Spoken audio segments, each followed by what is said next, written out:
سلامونه. آیا پوهیږئ چې 2025 کال د پاکستان لپاره په امنیتي برخه کې تر ټولو خونړی کال و؟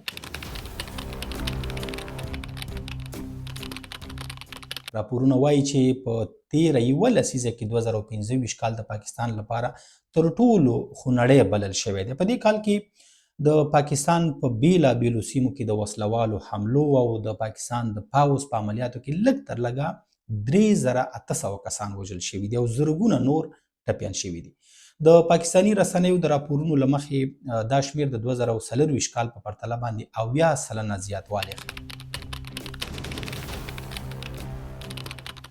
په دې کې چې دی د وسلوالو حملو کې چې دی زیاتوالی راغلی، نه یوازې دا چې زیاتوالی راغلی بلکې د ځانمرګو بریدونو شمیر هم لوړې کچې ته رسېدلی او دغه راز وسلوالو په خپلو بریدونو کې د وړو ډرون استعمال هم کړی چې دا د پاکستان لپاره ډیره د اندېښنې وړ خبره وه. په دې کال کې د پاکستان لپاره بیا دام ډیره د اندېښنې وړ وه چې وسلوالو خپلې حملې هغه ښارونو ته هم راوغځولې چیرې چې اصلا یې فکر نه کوي. په ځانګړي ډول پلازمینه اسلام آباد چې د پاکستان تر ټولو خوندي سیمه بلل کېده، په 2025 کال کې دا هم د ځانمرګو بریدونو شاهده وه. د نومبر په میاشت کې د اسلام آباد کې د محکمې مخې ته چې کوم ځانمرګ یې وشو، له امله یې لسګونه کسانو ته مرګ ژوبله واوښته. دا هغه برید و چې پاکستان حکومت یې حیران که بالاخره چې د نامنۍ دا څپه بالاخره هغه ښارونو ته هم راورسېده چې لږ تر لږه ډېر امن بلل کېده. د دې ترڅنګ بیا تر ډیره خونړي بریدونه په خیبر پښتونخوا او بلوچستان کې وشول چې له امله یې زیات خلک ووژل شول. د پوځ او پولیسو په مرکزونو باندې د ګڼو بریدونو راپورونه ورکول شول. په دې بریدونو کې پولیس او پوځیان ووژل شول. دغه راز ولسي وګړو ته هم مرګ ژوبله واوښته. که څه هم د پاکستان حکومت دعوه کړې ده چې په 2025 کال کې د بیلابیلو عملیاتو پر مهال په دې کال کې لږ تر لږه 2000 وسلوال مخالفین وژلي دي، خو دا شمیرې په خپلواک ډول نه دي تایید شوي. په دې کال کې تر ټولو ډیر بریدونه چې دي په پاکستان کې د تحریک طالبان پاکستان یا TTP وسلوالو کړي دي. دغه راز د ځینو بریدونو مسؤلیت چې دی د بلوچ ازادي غوښتونکو ډلې یا بیلې او د ډیرو کمو بریدونو مسؤلیت چې دی هغه بیا داعش خراسان څانګې منلی دی. خو تر ټولو ډیر فعاله ډله چې په دې کال کې وه هغه TTP وه چې سلګونه حملې په بیلابیلو سیمو کې وکړې، ځانمرګي بریدونه یې وکړه. دا ډله په 2007 کال کې جوړه شوې وه او له هماغه وخت نه تر اوسه پورې دوی غواړي چې د پاکستان د دولت واک او حاکمیت چې دی وننګوي او دوی د خپل تفسیر له مخې غواړي چې اسلامي قانون پلی کړي. که څه هم دا ډله په تیر کې د پوځي عملیاتو له امله کمزورې شوې وه، خو اوس بیا له سره منسجمه شوې ده او نور واړه واړه ګروپونه چې دي، ډلې چې دي، هغه یې په خپله اډانه کې رایوځای کړي دي. د دې ترڅنګ بلوچ بیلتون غوښتونکې ډله بیلې دوی بیا د مذهبي ایډیالوژۍ پر ځای باندې سیاسي محرومیت، دغه راز په طبعي سرچینو باندې د کنټرول او د دولتي زورزیاتي په ضد باندې د شکایتونو له مخې بریدونه کوي.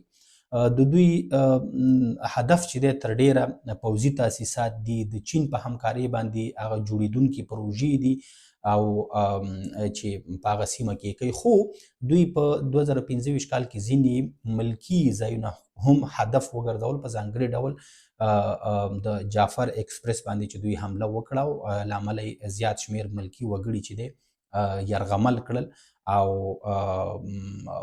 په دې پیښه کې زیات شمیر ملکي وګړو ته مرګ ژوبله هم واوښته.